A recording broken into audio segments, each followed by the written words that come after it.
anageukia huko. Unamwonyesha nani? Nataka nikwambie, shepu ulionayo bila Yesu zero chini ya 100. Nasema zero chini ya 100. Nasema zero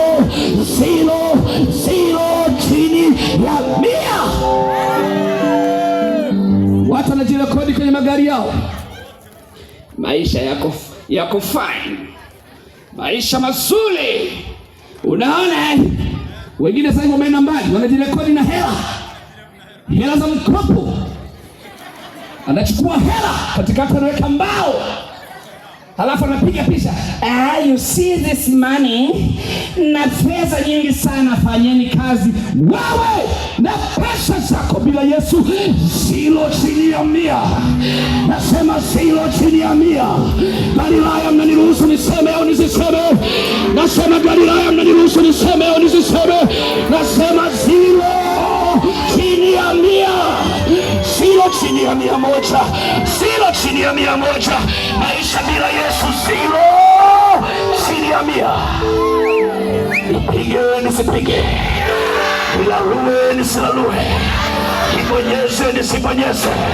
Ukitaka kuuliza salio, unabonyeza nyota 102 reli, unapata salio lako. Na uliza Galilaya, nibonyeze nisibonyeze, nilalue nisilalue. Walikuwepo warembo wakirembua mpaka mbwa zinakohoa, lakini leo wamekwisha kufa.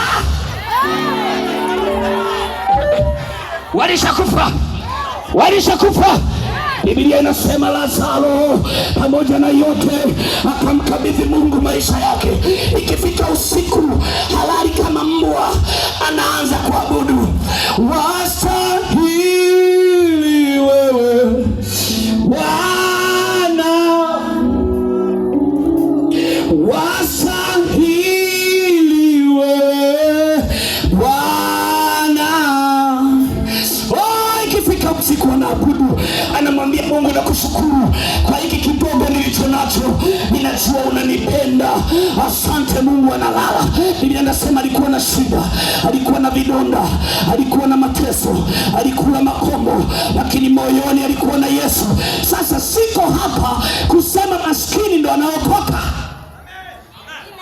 Maki kuna mtu ameoa yuko hapa, ataanza kusema sitafuti hela, sitafuti, kwa sababu ukiwa na hela huendi mbinguni. No!